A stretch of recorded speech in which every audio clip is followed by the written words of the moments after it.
¿Cómo están? ¿Cómo se hallan? Bien, buenas noches. A Pepe Moreno lo tendremos hoy. No está en el habitual comentario de entrada, pero en Políticamente Incorrecto entrevista a la candidata de Coalición Canaria al Congreso, Ana María Oramas, a eso de las 10:30 de la noche. Me pongo bien las gafas porque hoy vamos a hablar de un tema con Abel Román, que es el presidente del Instituto Canario de Ciencias Humanitarias. Vamos a hablar de la eutanasia. Ha escrito un formidable, a mí me parece, Bueno, no lo voy a calificar. Voy a decir interesante artículo, ¿de acuerdo? Sobre el tema de morir, de los sujetos que estamos a la felicidad, de los sujetos que estamos al cuerpo, y de cuando ya este cuerpo no funciona y la felicidad se ha borrado definitivamente de nuestro cerebro, ¿qué tenemos que hacer con él? El caso reciente, del que después veremos unas imágenes y escucharemos parte del mismo si ustedes no han tenido oportunidad. Y queremos también hablar, ayer hicimos una conexión con la gente de Canarias libre de transgénicos. Saben ustedes que el gobierno de Canarias ha dicho ya que no se van a plantar transgénicos en Canarias. El banco de semillas, ¿qué es todo esto? Bueno, vamos a hablar de este asunto hoy. Estamos preparando también el programa de mañana y les aseguro que es sumamente interesante. Estamos en Semana Santa y hay muchos temas que caben, sobre todo este del derecho a morir, como uno quiera, como le da la gana. Pero primero, novedades, un vuelco al asunto, recuerdan ustedes, del caso de Ami, esta instructora de delfines, de ballenas en el Loro Parque, que apareció ahogada en el puerto de la Cruz. El juzgado de instrucción número 2 de La Orotava, con competencias en materia de violencia sobre la mujer, atención, he aquí la novedad, ha levantado el secreto del sumario que pesaba desde el año pasado sobre el caso de Ami Louise Gerard, esta chica de 28 años cuyo cadáver apareció en la costa de Puerto de la Cruz. Y estas son las últimas imágenes cuando bailaba esa misma noche, antes de desaparecer, en un pub irlandés en el Puerto de la Cruz. Esto fue el 4 de diciembre del pasado año. El órgano judicial ha confirmado, es lo que hemos sabido esta tarde, que la investigación ha apreciado indicios de criminalidad en relación con el novio de la que fuera cuidadora de las orcas y delfines del Loro Parque, que ha sido citado a prestar declaración en las próximas semanas en calidad de investigado por su posible relación con la muerte de esta mujer, de Gerard. Recordemos que la joven desapareció el 30 de noviembre de 2018 y fue vista con vida por última vez esa noche en el bar del Puerto de la Cruz, imágenes que vimos antes, en compañía de varias personas bailando, entre ellas el ahora investigado. Cuando la autopsia destapó que el cadáver presentaba signos de violencia, el juzgado que instruía la causa en el Puerto de la Cruz se inhibió en el conocimiento de la misma a favor del juzgado de violencia de La Orotava, localidad donde residía precisamente la fallecida. Y atención, nota aclaratoria que es importantísima, es importantísima. El detenido, o en este caso el novio de la muchacha, que tiene que comparecer ante el juzgado, tiene un apellido similar o parecido que podría llevar a confusión con la familia propietaria del Loro Parque. Nos aclaran desde instancias judiciales que no hay ningún parentesco, ninguna relación de este muchacho con la familia propietaria del Loro Parque, del Xiampar y del Hotel Botánico. Ninguna relación. Lo digo porque hay un hubo un run en un momento determinado. No tiene nada que ver, aunque el apellido, porque el apellido es alemán, tenga cierto parecido. Alguna resonancia fonética, pero no tiene nada que ver, según nos dicen desde el alto tribunal. Bueno, pues dicho esto, vamos a hablarles de la economía de la isla de Tenerife, que ha mostrado una mayor resistencia a la desaceleración que se está produciendo en el conjunto de Canarias, como así lo ponen de manifiesto los principales indicadores de actividad y empleo y sobre todo de los indicadores a finales de 2018, que alcanzó una cifra histórica en cuanto al número de personas ocupadas, con casi 400.000, recuperando los niveles anteriores de la crisis. Así se desprende del Boletín de Coyuntura Económica del cuarto trimestre del año 2018, presentado esta mañana. Vemos a la directora de la Cámara de Comercio.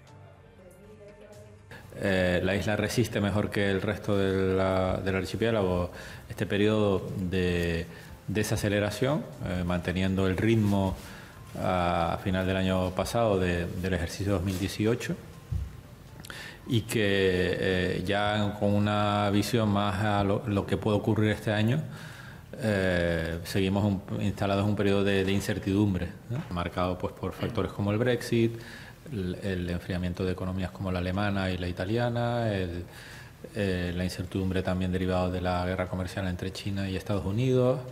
El volumen de empresas y sus resultados son positivos, con un 22% de empresarios que constatan mejoras en su actividad frente al 20% que aprecia retrocesos. El empleo se ha mostrado muy fuerte y también a las buenas condiciones de financiación.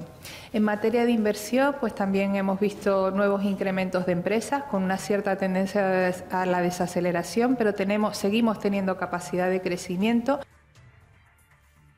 Y este es otro informe. Los sobrecostes derivados de la ultraperiferia del archipiélago en las empresas canarias se cuantificaron en 2016 en 5.228 millones de euros, lo que supone un 8% de la facturación del sector privado y 4 décimas más que el dato registrado en 2008, que fue del 7,6%, siendo el sector del transporte el que tiene un mayor peso en los sobrecostes totales, con un 54%. Estos sobrecostes de la ultraperiferia, de estar desgajados del continente, afectan de manera más intensa a la industria, seguido por el sector primario y el comercio. Asimismo, estos sobrecostes añadidos a vivir en islas son más intensos en las no capitalinas, en las islas no capitalinas, y dentro de estas en las islas occidentales, o sea, las nuestras, nuestra provincia. Además, afectan más a las pequeñas empresas frente a las medianas y a las grandes. Así se desprende del estudio sobre el coste privado de la ultraperiferia y la doble insularidad en Canarias, cuyos datos se han presentado hoy en la presencia del presidente del Gobierno, Fernando Clavijo. Este estudio viene a ratificar con datos objetivos y concretos los sobrecostes que soporta el archipiélago para poder desarrollar su actividad económica, para poder vivir, en definitiva. Y además también que hay otras islas menos pobladas que tienen unos sobrecostes adicionales. Tiene que haber algunas políticas correctoras por parte de la Unión Europea, pero también por parte de nuestro Estado, del Gobierno de España, para poder ponernos en un plano de igualdad de condiciones. El hecho de no poder cumplir o de no querer cumplir esos dos instrumentos, REF y Estatuto de Autonomía, significa que el Gobierno de España, en este caso, está haciendo dejación de esas compensaciones y dejándonos en una desventaja competitiva a empresarios y ciudadanos de las islas para poder desarrollar nuestra actividad empresarial o para poder desarrollar nuestra vida cotidiana. Bueno, y una cuestión más de la industria. Nos tenemos que ir al puerto de Santa Cruz. Muchos han hablado estos días del bloqueado que se ha realizado a la instalación de un dique flotante en el puerto capitalino, el cual permitiría atender barcos de forma continua y, por tanto, generar puestos de trabajo estables. Casi 700, si no 700. Tantos así que hasta la Federación de Empresarios del Metal y las Nuevas Tecnologías se ha ofrecido como mediador para solucionar el conflicto entre la autoridad portuaria de la provincia tinerfeña y Tenerife Shipyards, que es la empresa que está metida en este asunto, la que está reclamando que ese dique flotante empiece a construirse o den permiso. Nosotros hablamos esta mañana con el presidente de la Autoridad Portuaria de Tenerife, con Pedro Suárez, y nos ha dicho que se trata de una vieja petición de la empresa Shifar y que están en trámites administrativos y espera que en cuestión de días la situación esté resuelta. Asegura Suárez que tendremos dique seco en Santa Cruz de Tenerife. Lo que hay es una enorme ignorancia de cómo funciona el puerto, de la actividad que tenemos. Solo basta decir la cantidad de cruceros que están viniendo en la temporada de invierno, lo que se ha conseguido para la temporada del 2020, muchos más cruceros, no solo para la isla de Santa Cruz, a la isla de Tenerife, sino para La Gomera, en la cual vamos a incrementar las escalas el próximo año, La Palma y El Hierro. Todos están beneficiándose de esa inactividad, y perdóneme el sarcasmo, que algunos pretenden manifestar.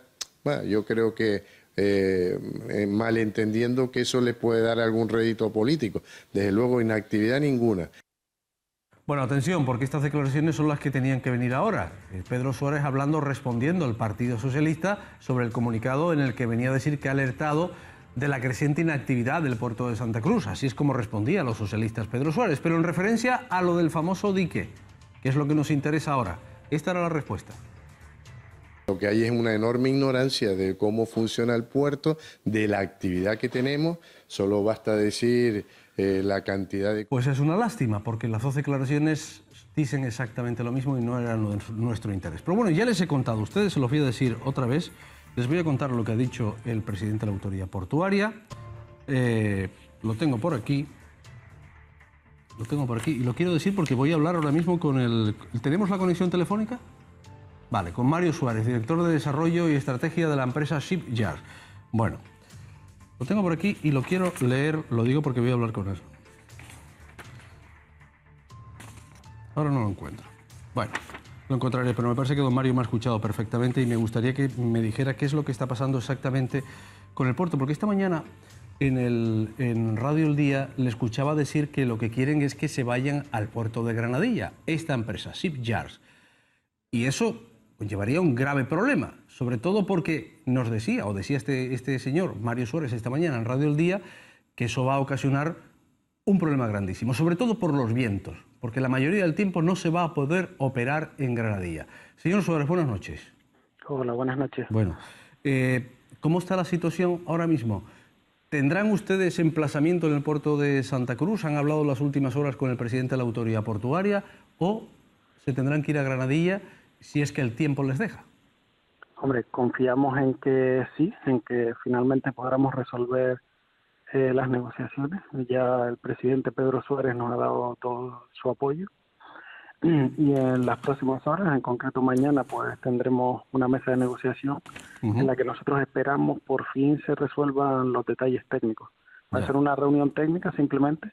Esto es una, como bien les decía a ustedes Pedro Suárez, es una petición nuestra de hace años que llevamos luchando por esto. Y nada, quedan unos resquicios técnicos que algunos técnicos de la autoridad portuaria pues no acaban de ver. Pero bueno, confiamos realmente en que en estos días se termine de resolver y demos un pasito más adelante en lo que es la creación de muchísimos puestos de trabajo para Santa Cruz y la inyección económica y la oportunidad laboral para muchas personas. Vale, porque esto ¿de qué estamos hablando, señor Suárez? Exactamente. ¿Qué es lo que qué tipo de instalación necesitaría la empresa? La empresa simplemente necesitaría la licencia para poder traer un dique flotante, o sea, para poder instalarlo. Se trata de una lámina de agua, que es una porción de agua en aumento de concesión, de la concesión que ya nosotros tenemos y hemos hecho una inversión, pues para poder traer un dique flotante que costeamos nosotros, vamos, no estamos pidiendo dinero a ninguna entidad. Lo situamos aquí y eso nos permite atender a muchísimos clientes que tenemos que demandan ese servicio de sacar a flote los barcos y realizar todo tipo de trabajos en el casco y en todo el equipamiento de los buques. Ya, estamos hablando de un astillero, básicamente, digo, para que todo el mundo lo entienda. Sí, exactamente, un astillero de reparación de gran volumen que ahora mismo no tenemos la capacidad esa en Tenerife. Ya, solamente está en Gran Canaria. ¿Ahora mismo cuántos empleados tiene la empresa? Ahora mismo rondamos los 90 empleados. En cada proyecto que atendemos de plataforma, pues que desgraciadamente dura solo 2 o 3 meses cada proyecto, pues contratamos a unas 300 personas más. La instalación del dique supondría no parar de trabajar, porque realmente tenemos muchísimos clientes que nos demandan continuamente y nos piden que cuando tenemos operativo el dique flotante, porque tienen flotas de 100 y pico, 200 y pico buques cada cliente y necesitan asiduamente de ese servicio. Supondría trabajar día y noche sin parar todo el año y necesitas muchísimas más personas trabajando en el buque para realizar estos trabajos. Dígame una cosa, ¿por qué la importancia de Santa Cruz y no Granadilla? Que es lo que entendí esta mañana en la entrevista que le realizaba Pepe Moreno. Al principio de las negociaciones directamente se estudió el sitio idóneo en el que situar el dique flotante. Cuando tú pones un dique flotante es una estructura de gran volumen que tiene gran resistencia al viento. En concreto 230 metros por 42 metros con una pared al alza de 15 metros. Entonces esta estructura, vamos a decirlo así en simple, se hunde, entra un barco y se levanta y levanta el barco con ella. O sea que lo que queda al descubierto serían los 15 metros de pared del dique más lo que sobresalga de obra viva del barco. Es un gran volumen que quedaría al descubierto expuesto al viento. Entonces necesita que las condiciones climatológicas sean buenas para que no oscilen y los trabajadores que se cuelguen en altura, los andamios que se pongan, la gente que esté pintando, granallando o reparando, soldando, pues lo hagan con seguridad. Ya, estamos viendo imágenes en el momento de las manifestaciones en oposición al muelle de Granadilla. No le voy a pedir opinión sobre eso, pero es que en ese momento la gente decía, no hay no solo por las sebas, por las corrientes, va a cambiar la corriente marina. Muchos decían, y muchos técnicos decían, me acuerdo de Pedro Natal Meneses, que fue presidente de la Autoridad Portuaria, diciendo, oiga, las corrientes y los vientos no van a dejar ahí que la mayoría del tiempo puedan atracar los barcos. Eso, por las declaraciones que le escuché a usted esta mañana, prácticamente está constatado. Sí, bueno, nosotros nos basamos en los informes oficiales, ¿vale? Sí. El Observatorio Medioambiental de Granadilla es la entidad que se crea por obligación de los fondos europeos. Cuando Europa financia este proyecto, obliga a crear una entidad que se llama el Observatorio Medioambiental de Granadilla. Pues este Observatorio Medioambiental realiza unos informes durante cierto tiempo con varias pruebas, con boyas, con dispositivos en el aeropuerto que miden las corrientes y el viento. Y de esos informes se determina que el 55% de los días del año, con más de la mitad, pues el viento reinante es tan fuerte que no permitiría, pues para nosotros, por ejemplo, no nos permitiría realizar los trabajos. Estamos hablando de rondando los 20 nudos o más. Entonces, nos pasamos en los estudios oficiales, no nos estamos inventando nada. Ya. Y así de esa manera yo no pongo a mis compañeros a trabajar si no estoy seguro de que no van a sufrir ningún accidente. Lo entiendo. Bueno, la noticia ha saltado porque FEMETE precisamente tomó cartas en el asunto, un comunicado. Yo le agradezco a usted su presencia esta noche aquí, don Mario, en el programa Un Día Más, sobre todo para aclarar a la opinión pública qué es esto del dique, cómo funciona, cuál es la necesidad que esté en Santa Cruz y que no esté en el puerto de Granadilla. Y después, bueno, según los datos oficiales que usted maneja, dicen que Granadilla no es lo más apropiado, que ya en un momento se habló de ese asunto. Se lo agradezco enormemente y muy buenas noches. Buenas noches. Pero no quiero dejarle con la palabra, ¿eh? Si usted tiene que decir algo más, yo le dejo. Añadir sobre este asunto. Vale. Don Mario Suárez, director de Desarrollo de Estrategia de la empresa Shipyard. Gracias y muy buenas noches de nuevo. Bueno, les cuento más cosas. Segunda contendiente a convertirse en rectora de la Universidad de La Laguna. Son tres. La segunda que pasa por el programa Pepe Moreno, la catedrática de Derecho del Trabajo y de la Seguridad Social de la Universidad de La Laguna. Esta mujer que ven, Gloria Rojas Rivero, es otra de las candidatas, de las tres, como he dicho, a las elecciones de rectora. Todas son mujeres de la UL, que se celebrará el próximo 13 de mayo. Esta mañana estuvo en los estudios de Radio El Día, lo ven, hablando de su programa y de diferentes asuntos que afectan a la institución educativa y su alumnado, como por ejemplo la tan traída movilidad de la isla. Esta isla en general tiene un problema de parque móvil, ¿no? O sea, somos demasiados, pero bueno, también esto no quiere decir que no haya algo de verdad, porque es verdad que a la universidad, pues los chicos y las chicas al final van a clase cada uno con su coche, casi, eso tampoco puede ser, ¿no? Es un tema, pero yo creo que es un tema general de la sociedad, pero claro, la universidad tiene muy difícil modificar, digamos, sus horarios para que eso arreglara el tema del tráfico, el problema del tráfico aquí en la zona metropolitana, en la Laguna Santa Cruz. Yo creo, de hecho, que no se arreglaría con eso, ¿no? Pero yo creo que se están dando pasos en la línea de poner remedio a eso. La universidad está haciendo todo lo que puede y desde el Cabildo se está entendiendo, ¿no?, que hay que también adoptar otras medidas que no tienen nada que ver con la universidad para solucionar ese problema. Por ejemplo, ¿a su juicio? Sí, pues bueno, a lo mejor eso se arreglaba con un carril bus de Santa Cruz Laguna Norte también, por supuesto, y Sur, ¿no? Pero no sé, no tengo yo la varita mágica para eso, ¿no? Bueno, bajo el lema Motivos para el Optimismo, Gloria aspira a ser la nueva rectora de la UL, aspira a una universidad pública y crítica que ejerza el principio constitucional de autonomía universitaria, pero desde la responsabilidad, dice, por la sociedad. Estamos perdiendo estudiantado porque se van a otras universidades con los dobles grados y también los dobles posgrados y también la enseñanza o la docencia en línea, online, o también la enseñanza o las titulaciones bilingües, ¿no? Yo creo que ese es el próximo reto. También hay que seguir apoyando la investigación. Yo creo que hemos dado pasos importantísimos en los últimos años en materia de investigación, pero hay que seguir apoyando a los investigadores y a las investigadoras de la Universidad de La Laguna, facilitándole más medios, liberándolos de carga burocrática. Esto a lo mejor no se entiende de fuera, pero a día de hoy gestionar un proyecto de investigación lleva mucha carga y los investigadores y las investigadoras pues pierden el tiempo con esas cosas. Estamos intentando hacer que se despreocupen de esos temas, que vayan a lo importante, que se dediquen a la investigación, y para eso necesitamos también mayor financiación pública, ¿no? Que nuestro gobierno sea consciente de que invertir en I+D+I es invertir en el futuro. Bueno, La Laguna se prepara para los días grandes de la Semana Santa que con tanta pasión y favor se vive en una ciudad que ofrece de todo. Tanto para los que van en busca de sol y playa como para aquellos que desean disfrutar de la tradición y arte sacro-lagunero. Recuerden ustedes que el Día de Televisión retransmitirá el próximo viernes la procesión magna como es costumbre. Y son imágenes de la del año pasado. Este año el Ayuntamiento espera que unas 150.000 personas visiten la ciudad en el transcurso de las diferentes procesiones. El día, como hemos dicho, ofrecerá, repito, en directo la procesión magna el viernes a partir de las 6 de la tarde. Empieza con la procesión del Cristo, que yo creo que vale la pena poderla sentir, disfrutar, visualizar, que sale a las 4 de la mañana de la noche del jueves al viernes del Cristo, y que, bueno, el Cristo es el Cristo, eso no hay que darle mayor sello, pero bueno, que encima va acompañado de cantos nuestras malagueñas, que yo creo que bueno, es imponente, y que entra a las 8 de la mañana en la catedral. La Magna representa evidentemente toda la evolución de la Semana Santa en sí, y yo creo que, bueno, pues como bien dice, pues es la grande, la que recoge todos y cada uno de los pasos con todas las representaciones institucionales, políticas, militares. Yo creo que...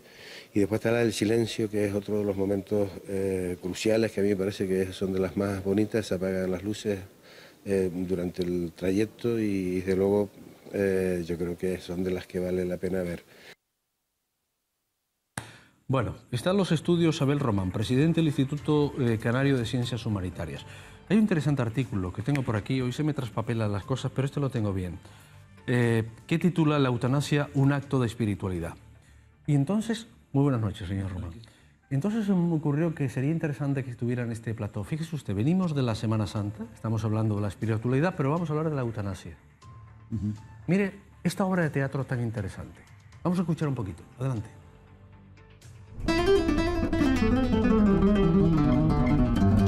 La mañana del 29 de marzo del 2005, mi vida acababa de cambiar radicalmente. Y yo aún no lo sabía. Pero esa madrugada, mi vida cambió para siempre. Marcos, han cambiado la acusación. Le piden 10 años por homicidio.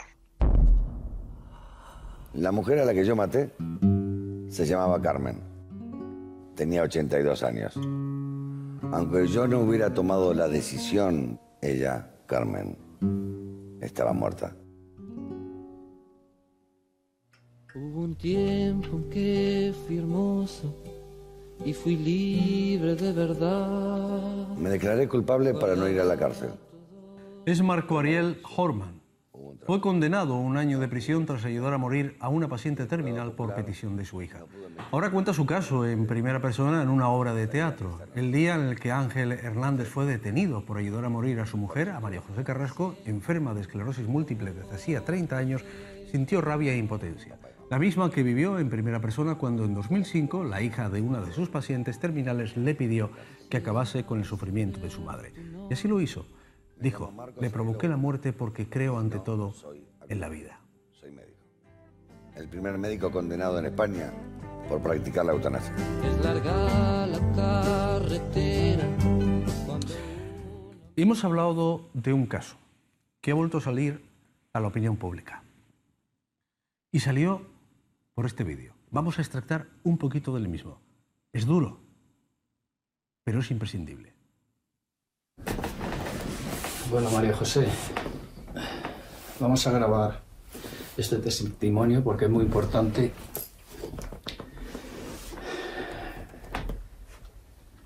Para que quede constancia del deseo que llevas queriendo que se lleve a cabo, que es el suicidio tuyo. Pero quieres seguir adelante, ¿no? Sí. Bueno, pues lo preparo todo.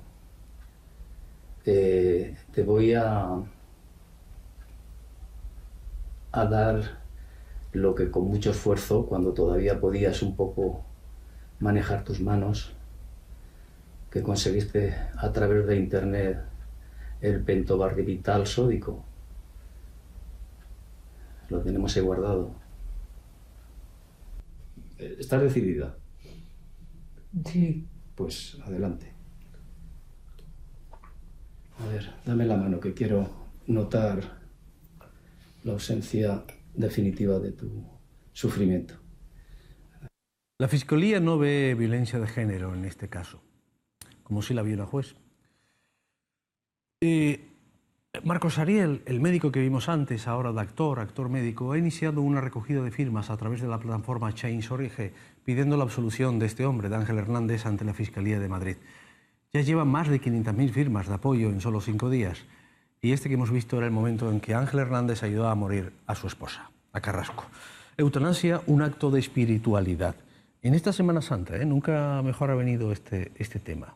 Además, usted empieza diciendo, Abel, para mí la eutanasia es un desprendimiento material y un acto de espiritualidad. Curiosamente, lo que se dicen representantes de Dios en la tierra opinan lo contrario.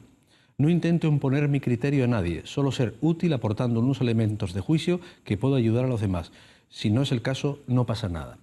Pero bueno, usted abre también otro melón, como el que abrió Hernández, ¿no? Abre también otro melón, el debate de la eutanasia en este país. Sí.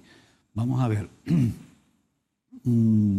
Las personas ante un problema tan grave como el tema de la eutanasia tienen que tener elementos de juicio para saber por dónde tirar.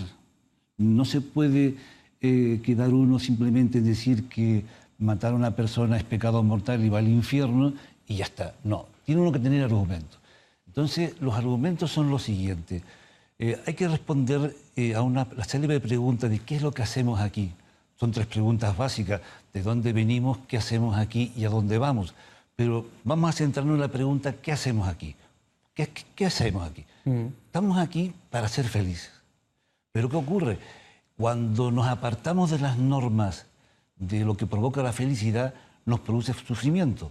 Cuando físicamente comemos demasiado o hacemos otras acciones contra el físico, sufrimos, nos enfermamos. Sí. Cuando tenemos emociones que no son las adecuadas, como la ira, la cólera y la violencia, sufrimos. Cuando tenemos pensamientos que no son los adecuados, sufrimos. Entonces la persona, en base a ese sufrimiento, que es el que nos dice, te has apartado de la línea natural y eso implica alejarte de la felicidad, tienes que volver otra vez al redil. Pero ¿qué ocurre? Cuando no tienes la opción, todas las puertas se te cierran para ser feliz, hagas lo que hagas. Ajá. Entonces, la vida ya no tiene sentido. Ese objetivo de conseguir la felicidad no tiene sentido porque tú no puedes hacer nada. Antes puedes reequilibrar y reorientar tu vida para cuando te salgas del camino que te impide la felicidad, volver a ella. Pero cuando llegamos a un extremo, como ha pasado con esta pareja últimamente, es un callejón sin salida. Entonces ahí, siempre y cuando la persona lo acepte voluntariamente, ojo, esto no es que cuando se llegue a esa callejón sin salida, todos tenemos que tener la eutanasia, ¿no? La gente que quiera, hay gente que no quiere, pero la gente que quiere tiene que tener ese derecho. Y después haber unos protocolos jurídicos para darle seguridad jurídica a todas esas acciones.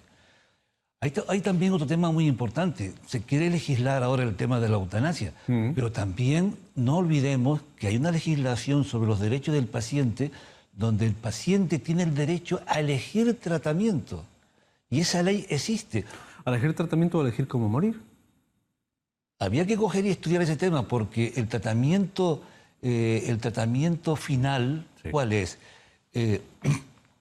Los cuidados paliativos, que es simplemente coger a una persona que ya no hay remedio para el médico, le da y lo deja anestesiado hasta que se muere definitivamente, eso es una decisión que se toma. Y simplemente de ahí a la eutanasia es aumentar un poco más ese paliativo para que deje de decir, mi madre, que tuvieron que darle los paliativos, estuvo 4 días anestesiada esperando su muerte. Ya. No era necesario tenerla 4 días en esa situación porque el médico me decía que ya no había nada que hacer. Lo que ocurre es que mi madre no quería la eutanasia, ni era legal hacerlo, pero los seres humanos tenemos que tener el argumento de que nosotros estamos aquí para ser felices.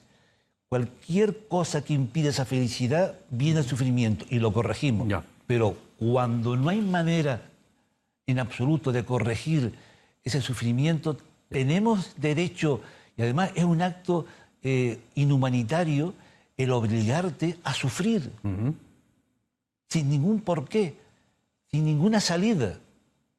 Y sobre todo es un tema, como digo, yo titulé mi artículo que está en el digital de planetacanario.com, voluntariamente. O sea, tú tienes voluntariamente que elegir si te eutanasian o no. En este caso parece que sí, ¿no? Ella siente constantemente. Con estos casos, que hay muchísimos. José Luis San Pedro también. José Luis San Pedro también. José Luis San Pedro incluso podía hablar. Sí, claro, podía hablar aquí. Recordemos la película Mar Adentro que se hizo. Ahí se abrió un debate en este país, pero después se volvió a olvidar este debate. Ahora se vuelve a abrir este debate. Después hubo una casa de brujas contra el doctor Luis Montes, precisamente por el Partido Popular en Madrid, cuando estaba en el hospital Severo Ochoa en Leganés, ¿no? Y que ahora se dice que el doctor Montes hizo una...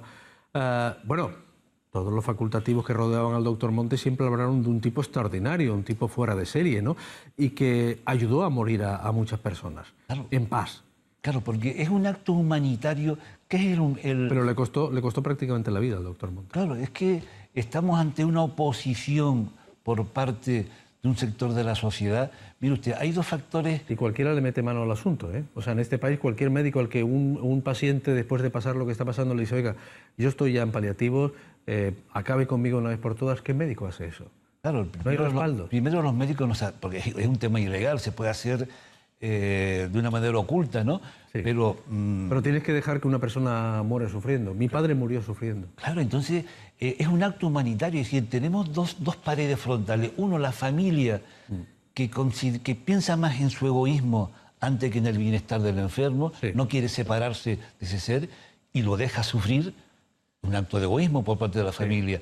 Y la otra, las personas que tienen como razón de ser, como ideología, ir no contra la eutanasia, y el hecho de tener el mayor apoyo a esa ideología es lo que le hace fuerte porque se sienten inseguros, que es el caso de la religión católica, ¿no? O los partidos políticos que no la aceptan en ese sentido. He leído alguna declaración en la que dice, bueno, ¿qué va a pasar entonces si regulamos esto? A ver cómo lo regulamos. Que cuando ya los viejitos no nos sean válidos, los vamos a eutanasiar. Parece que es un poco un disparate, ¿no? Sacar disparate, y me recuerda a mí cuando los niños nos decían, cuidado que viene el coco, portaos bien. Sí. Vamos a ver, no hay que... cuando no se tienen argumentos, empiezan ese tipo de disparate. Es decir, que a todos los viejitos los vamos a eutanasiar y con lo cual no hay que apoyar la eutanasia. Hay unos protocolos. ¿Qué pasa con el tema de los paliativos? Todos los médicos no cogen a todo el mundo y le meten paliativo. Ellos estudian el caso, lo ven y ellos deciden y meten a paliativo. A mi madre, la última vez que la llevé al hospital, el médico vio que no le funcionaba nada por debajo de los pulmones. Me dice, Abel, tenemos que meterla en paliativo porque ya tu madre no hay nada que hacer. No pasó nada. No todos los médicos cogen para quitarse el trabajo y meten a todo el mundo en paliativo. Esto es igual, habrá un protocolo, una seguridad jurídica, y empezará la cosa. Eso de asustar de una manera hasta un cierto punto inmoral, porque es una inmoralidad asustar sin una razón realmente seria.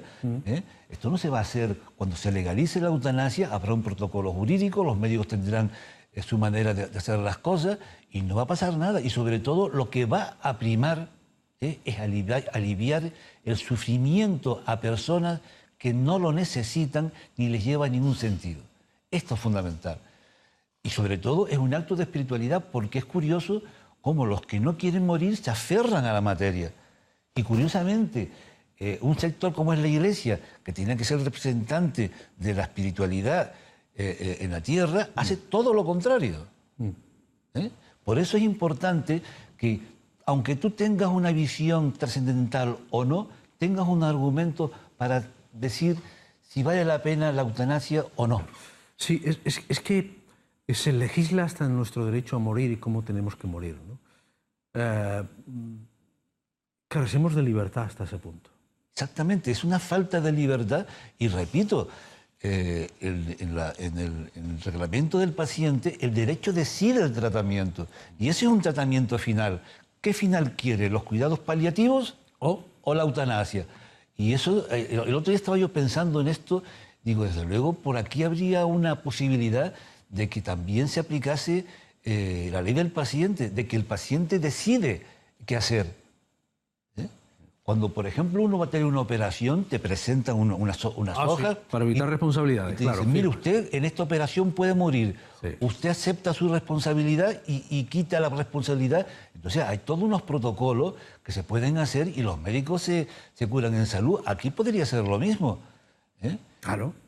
Y sobre todo los médicos que son personas decentes y que su vocación es aliviar el sufrimiento humano, ¿a qué viene prolongar un sufrimiento humano que no tiene sentido? Pero parece que el debate lo tienen clarificado las principales fuerzas políticas, no las de extrema derecha, por supuesto, pero Ciudadanos ha dicho que entiende lo de la eutanasia, el Partido Socialista, Podemos también. Ahora, sinceramente, no recuerdo qué es lo que ha dicho el Partido Popular, ¿no? De Vox, desde luego, ya sabemos. El Partido Popular no apoya la eutanasia. No la apoya. Entonces tenemos los dos partidos que están más girados a la derecha, precisamente no apoyando la eutanasia. Pero claro, ¿para quién legislan, no? ¿Para quién legislan? ¿Para la ciudadanía o para los intereses de unos particulares? ¿O por si acaso no vaya a ser que los curas me echen a una manifestación en la calle? ¿Este país está preparado para abordar el tema de la eutanasia? Hombre, si vemos el porcentaje de votantes, parece que sí. Vamos a ver, más entre el 70 y el 80% acepta la eutanasia en este país. ¿Qué más quieren? O sea, los políticos no están en la política para hacer lo que ellos les dé la gana, sino para representar las decisiones y la voluntad de la gente. Y por supuesto, si quieren que la gente les vote, la eutanasia es un punto fundamental que ellos tienen que apoyar porque se lo pide la sociedad. Sí. Tengo aquí algunos datos, tengo aquí una tabla que dice, es una pregunta que en una encuesta dice, ¿cómo bien le parece que se permita la eutanasia? Hacen dos preguntas, ¿eutanasia activa voluntaria o suicidio médicamente asistido? Pues fíjate, está ras con ras. Le parece muy bien al 54% la eutanasia activa voluntaria y le parece un 54%, y un 53% le parece el suicidio médicamente asistido también a un 53% absolutamente bien, ¿no? El absolutamente mal va al 4% y al 6%. O sea, hay un gran porcentaje de ciudadanos que deciden sí a la eutanasia, que claro que sí, ¿no? Que quieren un final, una resolución de este tipo, ¿no? Claro, ¿qué sentido tiene? Y sobre todo, vuelvo a insistir, sí, eso es voluntario. Uno decide, digo, mira, a mí cuando me encuentre yo en una situación de extremo sufrimiento que no hay nada que hacer, yo decido seguir sufriendo. Perfecto. Ahí no se le va a dar la eutanasia, solamente a aquellos que lo pidan, de una manera voluntaria. Yo a usted no le puedo imponer de qué forma va a morir. Solo usted lo puede decidir, porque solo usted es el que sufre. Sí. Yo le preguntaba antes si esta sociedad está preparada. ¿Usted está convencido que sí, que estamos preparados? Ya estamos preparados. Porque mire usted, antes las reglas morales las dictaba la Iglesia. Sí. Y entonces te decía, mira, y sobre todo desde un punto de vista devocional, dice, oye, tú tienes que obedecer esta porque si no cometes pecado mortal y vas al infierno. Pero actualmente la sociedad, una parte de la sociedad muy importante, ese tipo de argumentos no le sirve y necesita unos argumentos humanos, psicológicos y científicos para seguir esas reglas. Yo sigo una regla moral cuando hay argumentos psicológicos y científicos y humanos, como el que acabo de explicar. Oye, ¿yo para qué estoy en esta vida? Para ser feliz y tengo que cumplir las normas para que no me venga el sufrimiento. Y entonces ese es el motivo de vivir. ¿Creas en la trascendencia o no? Pero cuando no crees, pero cuando te llega ese momento, tú tienes que tener argumentos. La parte devocional no le sirve a la gente, ¿no? La eutanasia no sirve porque cometes pecado mortal y vas al infierno. Mira, a mí eso no me llena. Dame argumentos más importantes para decidir una cosa o la otra. Claro, ahí está la libertad de las personas. Oiga, si usted tiene dogma de fe y quiere ampararse en su dogma de fe y en sus creencias, usted es libre, pero déjenme a mí que elija mi otro dogma, ¿no? Mi otra creencia o mi otro destino, que al fin y al cabo no es una cuestión... Seas católico o no. Más bien filosófica que religiosa, ¿no? Don Abel, muchas gracias. Bueno, yo le preguntaba por la sociedad española. ¿En la Canaria También igual. Igual. ¿Ustedes qué detectan desde el Instituto Canario de Ciencias Humanitarias? Una gran preocupación y sobre todo concienciación de lo que pasa. Y claro, ahora con todos los medios de comunicación uno se pone en el lugar de, bueno, y cuando me pase a mí esto, y se ven esas imágenes tan trágicas, y sobre todo, ¿cuántos canarios no han pasado por eso? Yo, mi madre, en los últimos 4 días, no había necesidad de tenerla en una cama absolutamente dormido, sin ningún y respirando, que me llegan las imágenes de mis padres, que fue exactamente lo mismo. Ningún sentido. ¿Qué sentido tiene esto? Digo, mire, a mí me daban ganas. Yo sé de gente que ha aumentado el tipo de la anestesia y se había acabado, ¿no? Pero en mi madre no hubiera sido posible porque ella no quería en la eutanasia y habría que respetarla. Claro. Pero en otros casos análogos, en los cuales el individuo dice, cuando llegue este momento no quiero que me pongáis paliativos, sino que me ayudáis a morir. Y sobre todo, cuando ya no son 4 días, cuando ya son meses y años.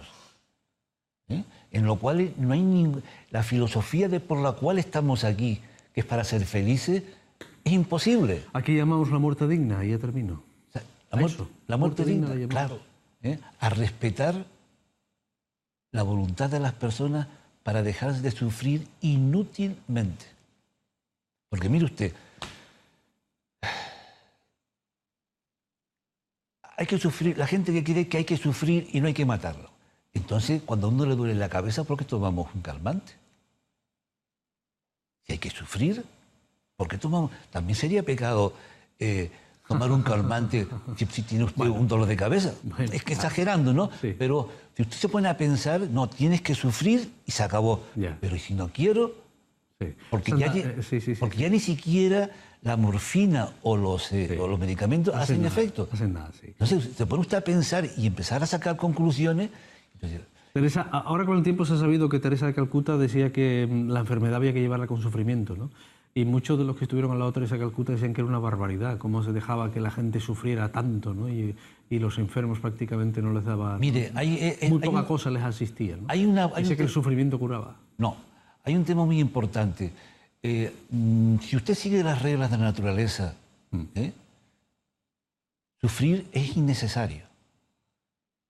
El sufrimiento no es obligatorio al 100%. Solamente uno puede, siguiendo las reglas, tener una vida feliz sin sufrir, siguiendo las reglas. Claro.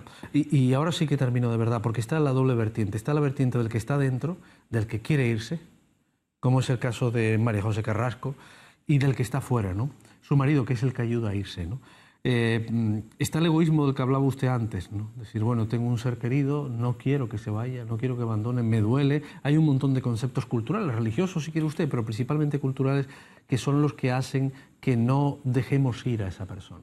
Cuando esa persona nos está pidiendo que quiere marcharse, que no es nada, que es un guiñapo, que es una pasa en una cama, ¿no? Y que quiere marcharse, yo no estoy sino sufriendo, estoy pasándolo mal, ¿no?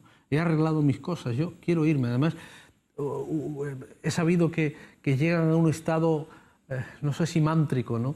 en el que ya saben que bueno, están más en el deseo de irse que en el de quedarse. Pero somos nosotros los que no dejamos que se vayan. Claro, es el egoísmo de la familia, de que antes de pensar en que... Eso requiere una maduración, Abel. Claro, pero tiene uno que ponerse... Porque después te va a pasar a ti. Claro. Y sobre todo, estás haciendo sufrir a una persona por tu egoísmo. Y eso tiene repercusiones. Por eso digo que eso requiere una maduración, una cuestión de cultura y, por supuesto, requiere una legislación. Exactamente. Para que la gente sepa que puede acudir a eso y después ya maduras.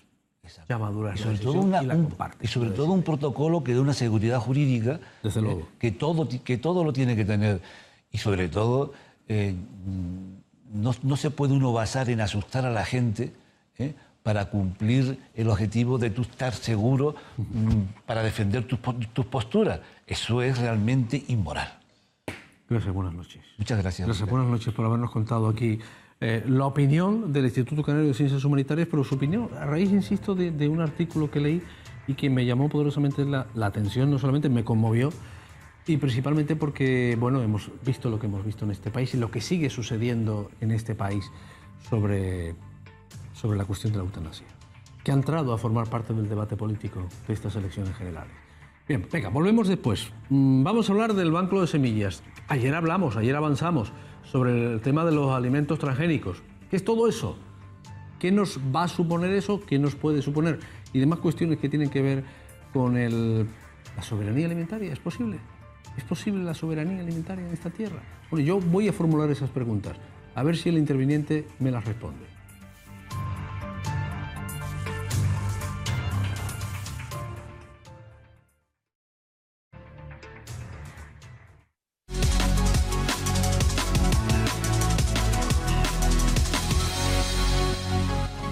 Domingo Martín Ortega ha sido reelegido presidente de la Asociación de Organizadores y Productores de Plátanos de Canarias, de Asprocan. Entre las prioridades en su nuevo mandato se encuentra la importancia de mantener la unidad del sector para garantizar la posición del plátano de Canarias y la defensa de las actuales ayudas europeas.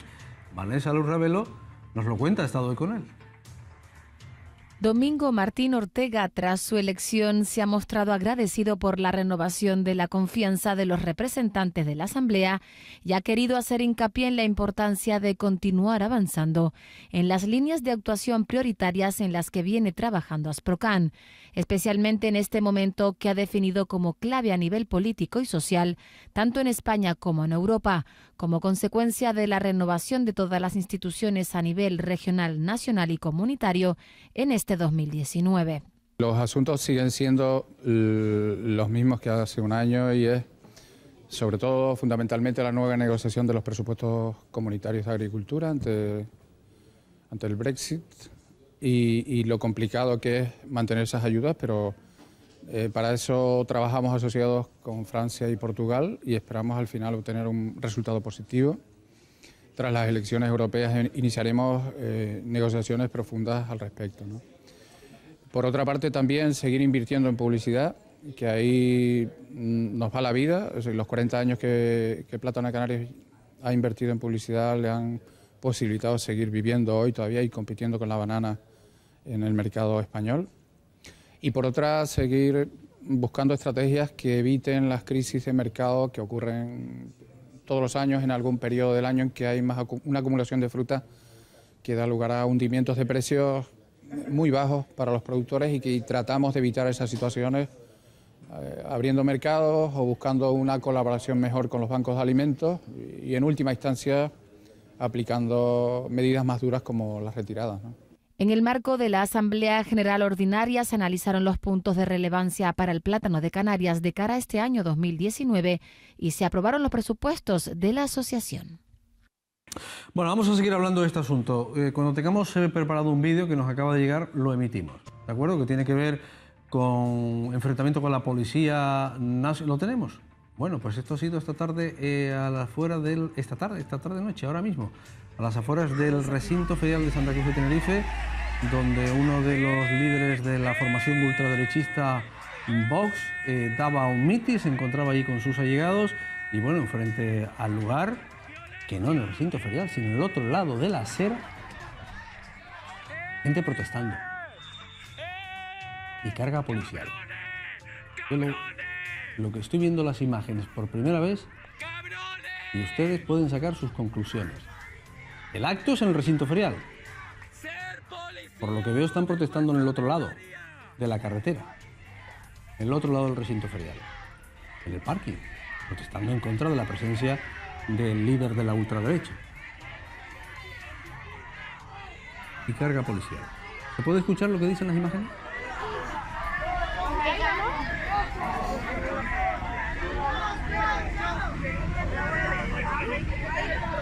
Cogen aire. Bueno, es lo que le puedo contar a estas horas. A contar a estas horas en el sentido de que son las imágenes que nos llegan y lo que nos dicen ahora mismo las personas que nos envían estas imágenes. Son de ahora mismo, de hace unos minutos. En contra de la presencia de uno de los líderes nacionales de la ultraderecha, del partido Vox, se manifestaban distintos colectivos al otro lado de la acera. El recinto ferial, ¿lo ven ustedes? ¿Dónde está? Y la consecuente carga policial. Somos todas antifascistas. Puta piña por la espalda. Efectivamente, reconozco a muchos activistas de distintas organizaciones, sobre todo LGTB, ahora mismo. Bueno, la recientemente aprobada Ley de Calidad Agroalimentaria va a permitir hacer efectiva la prohibición de las producciones de organismos genéticamente modificados en Canarias. Se trata de una ley que nace con la idea de satisfacer las necesidades de los consumidores que reclaman garantías de calidad del sector primario y también de la propia administración, que con la nueva norma se dota de herramientas para cubrir vacíos legales y realizar una labor más eficaz y eficiente. Asimismo, esta ley introduce otras novedades en el etiquetado, por ejemplo, de los productos ecológicos que se venden envasados, a no ser en las tiendas especializadas que se vendan a granel. Bien, Tony Perdomo estuvo ayer con nosotros vía telefónica, pero le pedimos que viniera aquí a este estudio. Canarias libre de transgénicos. Bueno, y de la Red Canaria de Semillas también. Perdomo está metido en todas estas lides desde hace muchos años. Señor Perdomo, muy buenas noches. Muy buenas noches. Ayer decíamos que, bueno, que podemos darnos con un canto a los dientes con esta ley. Sí, yo creo que todos los que estamos, como tú bien dices, unos buenos años ya detrás de esto, pues ayer parece que hemos dado un paso más, ¿no? Un paso con más fundamento jurídico que el que teníamos. Antes teníamos una declaración del Consejo de Gobierno, del Gobierno de Canarias, que no tenía más que efecto declarativo. Del 8, ¿no? De 2008, 2009. De 2008, sí. Y que solamente tenía el efecto declarativo, ¿no? De que del canto al aire de decir que no quería que Canarias tuviera cultivos transgénicos, pero no tenía ningún efecto jurídico. La ley tiene mucho más efecto jurídico. Por lo tanto, es un paso adelante. ¿Por qué se sustancia la ley finalmente? ¿Quién la lleva adelante? Bueno, nosotros estuvimos, la Red Canaria de Semillas, y forma parte de la plataforma, una plataforma que se intenta que no haya cultivos transgénicos en Canarias, ¿no? Estuvimos en conversaciones con el ICA, con el Instituto Canario de Calidad Agroalimentaria, para que desde el Gobierno se presentara ya con esta prohibición de los cultivos transgénicos. Lo que sucedió es que el Gobierno de Canarias en ese momento entendió que no era agricultura la competente, sino que era medio ambiente, y por así decirlo, lo dejó caer.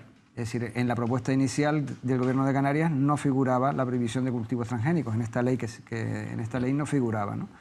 Luego nos dirigimos a los partidos políticos, Podemos presentó la enmienda, Coalición Canaria la apoya también y ha salido adelante, o va a salir adelante, ¿no? Y se va a sustanciar cuando se desarrolle. Bien, ¿esto significa que vamos a aislarnos, a cerrar las puertas a los productos modificados genéticamente que nos llegan del exterior, o solamente a lo que producimos aquí? No, lo que se va a cerrar es la posibilidad, y esperamos que así suceda, la posibilidad de hacer cultivos transgénicos en Canarias. El consumo de productos transgénicos va a seguir tal y como está regulado, por son otras normativas las que lo afectan, ¿no? Ya. Aquí parece que estamos parece que yo estoy dando marchamo de bueno a todo aquello que no es transgénico, porque el transgénico se desarrolla en un momento determinado, hace muchos años, pues para solventar algunos problemas con las plagas, algunos problemas con la falta de alimentos o de adaptación de algunos vegetales a tierras y elementos hostiles, ¿no? Pero, ¿qué nos lleva? Por ejemplo, ¿no? Yo estoy diciendo así, a bola pluma, por ejemplo, ¿cómo empieza a funcionar todo esto y por qué empiezan las organizaciones, como por ejemplo las de ustedes, a decir, oiga, que el transgénico nos lo han vendido así de bonito, pero lleva una carga genética, nunca mejor dicho, que puede complicarnos la vida? ¿En qué medida? Los cultivos transgénicos empiezan hace muchos años, hace 20 años, ¿no? Y empiezan con esa idea. Es decir, empiezan, o por lo menos se nos vende esa idea, se nos vende que los cultivos transgénicos van a servir para hacer plantas capaces de producir en ambientes más hostiles, con más estrés hídrico, con falta de agua, en el desierto, que van a acabar con el hambre en el mundo. 20 años tenemos 800 millones de hambrientos en este mundo. Sí. Es decir, no han acabado con el hambre en el mundo. Luego, ahí fracasaron ya de entrada, ¿no? No lograron eso que decían que nos iban a hacer. Luego, estos transgénicos que dicen que iban a estar adaptados a condiciones más duras para producir y que iban a ser muy buenos para la agricultura, en verdad no se han visto. Lo único que se ha visto es 4 grandes especies que se destinan básicamente a la producción animal, al consumo animal, que son millo, soja, colza, más bien para biocombustible, y arroz, que ahora se hace arroz con un problema que había para la vitamina que dejaba en Asia, que dejaba a los niños ciegos por falta de esa vitamina, y este arroz tiene esa vitamina. Ajá. Es un transgénico. Inicialmente el niño que quería tener no sufrir ese, se llama el arroz dorado de manera popular, ¿no? El niño que no quería sufrir ceguera tenía que comerse casi un saco de arroz para poder tener la cantidad de vitaminas. Ya las nuevas generaciones de transgénicos de arroz dorado ya están mucho más aquilatadas, ya no es así. Yeah. Pero eso es sota, caballo y rey, es decir, no hay ningún transgénico adaptado al norte de África. La razón es bastante sencilla, ¿no? En el norte de África no hay nadie que lo pague. Claro. Ya me lo suponía que iba por ahí el asunto, ¿no? He visto varios documentales sobre el tema del millo, del maíz transgénico. Como al final el de la finca colindante no tiene ese maíz transgénico, pero al final germina en su finca y al final van los señores de la empresa a reclamarle los royalties. Sí, el problema de los transgénicos... En principio me pareció un disparate, pero después ya me confirmaron que sí, que ocurría eso, ¿no? Sí. Que el señor de al lado planta un transgénico, tú no plantas un transgénico, pero claro, como polinice... Te contamina. Te contamina. Una planta transgénica es transgénica desde la punta de su raicita más pequeña al grano de polen que produzca. Entonces, el grano de polen va a llevar el transgén, va a ser transgénico. Y si poliniza una planta, la planta resultante de esa semilla nueva va a ser una planta transgénica. Ya. Ese es el grave problema desde la agricultura, ¿no? Yo siempre digo, cuando he estado en algunos foros de estos abiertos, que yo no soy médico, luego no puedo hablar de si los transgénicos tienen unos problemas de salud. He visto cientos de informes, tanto a favor como en contra. Los de a favor los he visto pagados por las grandes empresas porque manejan mucho dinero, ¿no? Sí. Monsanto es ahora de Bayer, así que fíjate si manejan dinero, ¿no? Sí, entonces, no puedo hablarte de si tiene problemas ni hablar a la audiencia de si da problemas a la salud o no. No tengo ninguna noción sobre eso, ¿no? No soy biólogo, no sé si puede haber contaminación, se habla de contaminación horizontal, es decir, que esos genes al final deteriorándose en el suelo por parte de las bacterias puedan hacer transferencia a otras especies de ese gen, ¿no? No lo sé, no soy capaz de desentrañar artículos científicos sobre eso. Tampoco soy ni sociólogo ni economista. Que 4 empresas manejen el negocio, me parece de entrada, sin ser economista ni sociólogo, que no está muy bien, ¿no? Que no me parece muy respetable. Yo solo hablo desde el punto de vista agrícola, ¿no? Desde el punto de vista de un agrónomo, claro, que es lo que soy, ¿no? Sí.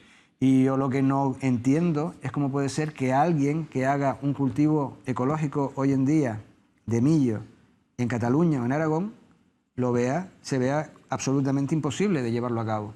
No puede vender su producción como ecológica. ¿Por qué? Porque le llegan polen de cultivos transgénicos. Porque en España tenemos una amplia superficie de cultivos transgénicos, especialmente en Aragón, en Cataluña, también en Extremadura. ¿Y qué pasó a este país para que fuera el país de Europa que más transgénicos planta? Bueno, lo que pasa es que el lobby de transgénicos tiene muy buen posicionamiento dentro del Ministerio español, ¿no? De hecho, volviendo a esta ley... He visto que el lobby de la farmacia también tiene mucho posicionamiento en 2 ministerios. Puede ser. Es decir, aquí los lobbies se sitúan bastante bien, ¿no? El de los transgénicos está muy bien situado porque ha cambiado bastante el Ministerio de Agricultura, ha sido del PSOE, del PP en los últimos años y siempre la postura a favor de los transgénicos del Ministerio ha sido total y absoluta, ¿no? Y decía que volviendo a lo de la ley, uno de los grandes peligros que yo veo y que no solamente en el desarrollo reglamentario de la ley, que va a ser lo más importante, ¿no? Porque la ley dice que en 18 meses hay que desarrollar un reglamento para regular esto, ¿no? Es la que el Estado español, el Gobierno de España, presente un recurso porque considere que sus competencias han sido invadidas, ¿no? Yeah. Y no es de extrañar, porque ha pasado con otras regiones y es muy celoso el Ministerio de Agricultura con el tema de que los cultivos transgénicos estén presentes en los campos españoles. ¿Y qué pasaría si metemos cultivos transgénicos en estas tierras tan chiquititas y tan pequeñitas con un cultivo tan reducido? Pues pasaría... Y con esos, yo no sé si decir endemismos, pero bueno, con esas particularidades. Con esas variedades locales, ¿no? Esto es muy curioso, ¿no? Es decir, si alguien en un laboratorio genera un monstruo, como es un transgénico, y lo genera un ratón de laboratorio para probar sus resistencias a ciertas enfermedades o lo que sea, yo creo que ningún ciudadano, salvo que seas católico y que veas que nadie puede manejar la vida, ningún ciudadano de los que yo conozco que están en contra de los transgénicos diría que hay problemas. Es decir, no hay ningún problema en la biotecnología, en manejar eso y hacer ratones de laboratorio para probar el cáncer o cualquier transgénico que se quedara en un laboratorio. El problema está cuando esos ratones los sueltas. Ya. Si los soltaras en una cloaca, yo creo que todos nos echaríamos las manos a la cabeza y le diríamos, pero oiga, ¿usted qué está haciendo? En este caso, los cultivos transgénicos son eso, son unos monstruos creados en laboratorio que no se sabe por razón de qué, o bueno, sí se sabe porque hay un negocio detrás muy potente, se sueltan en el campo, se sueltan en la naturaleza. Entonces, si eso estuviera suelto en Canarias, lo primero que pasaría, siendo además el millo una especie que su polen es capaz de circular kilómetros y kilómetros por el viento, que contaminaría con su polen transgénico las variedades locales. Una vez que tú tienes un millo contaminado con un transgénico, nunca puedes volver atrás. Es decir, si el millo de los rodeos, una variedad local que se planta en los rodeos, se contaminara porque un agricultor de los rodeos se le ocurre plantar una parcela de transgénicos, esa variedad local siempre va a llevar los transgenes. Nunca se va a poder volver atrás, nunca vamos a poder recuperar la variedad local de millo de los rodeos. Bueno, si la tenemos en un bote, que esperemos que la tenga el centro de conservación en un bote, ahí en ese bote estaría seguro, pero el cultivo nunca. Ya. ¿Ustedes han detectado alguna plantación? ¿Alguien, algún atrevido, que haya traído alguna especie modificada genéticamente? No, cultivarlo no es sencillo. Las empresas que venden los transgénicos son muy celosas de su patente y entonces no es que alguien pueda comprar y plantarlo legalmente de manera muy sencilla, ¿no? Porque tiene que firmar un contrato que le compromete mucho, es decir, no es una cosa sencilla. Pero lo que sí nos pasa en Canarias, y es el mayor riesgo que tenemos, es que aquí se importa muchos kilos de millo transgénico para alimentación animal.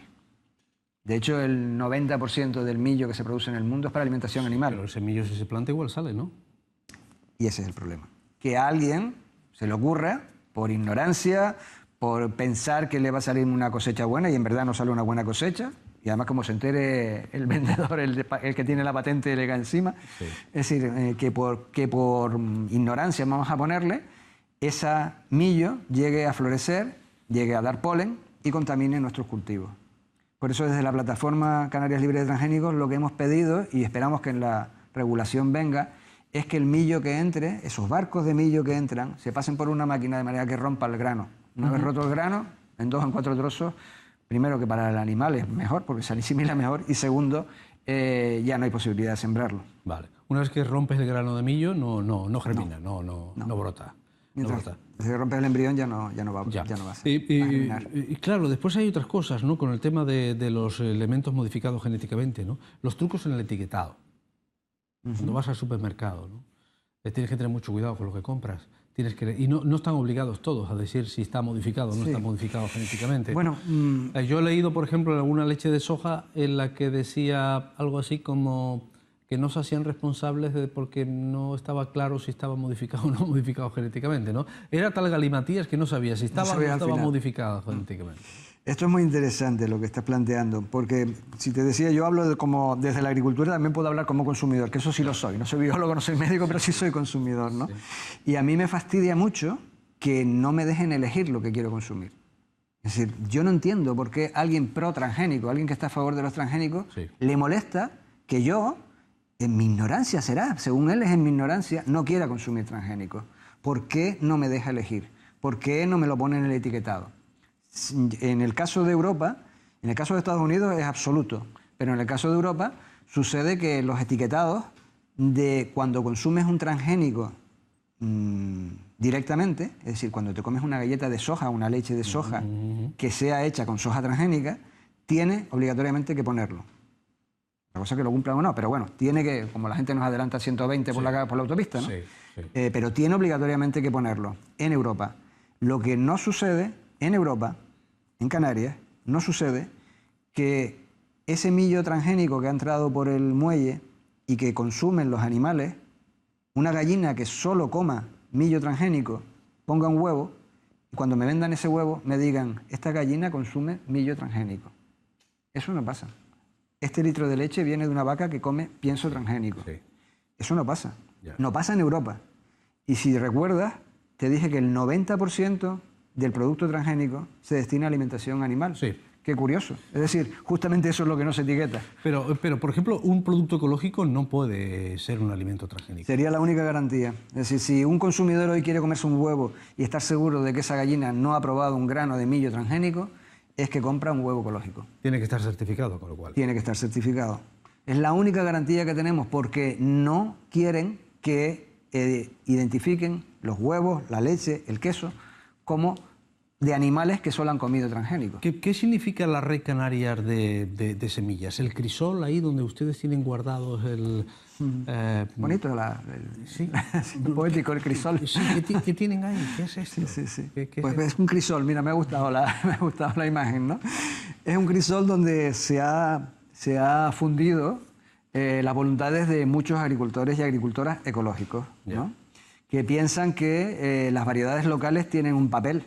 Las variedades tradicionales, las variedades que hemos sembrado siempre, tienen un papel en la agricultura ecológica actual. No son un recuerdo del pasado, no solamente es para conservarlo porque, curiosamente, los genes nunca se fabrican. Los genes solamente se pueden mover, pero no se pueden fabricar, ¿no? Entonces, no solamente hay que conservarlos por eso, por ser lo que son, sino también porque son útiles para la agricultura de hoy. Entonces, en ese crisol, la gente que está preocupada por eso y preocupado porque 4 grandes empresas de semillas controlan ya el 60% de las semillas del mundo. Preocupados por eso, han creado unas redes que vienen a recuperar las redes que existieron siempre entre los agricultores tradicionales de intercambiar sus semillas, de conseguir semillas fácilmente.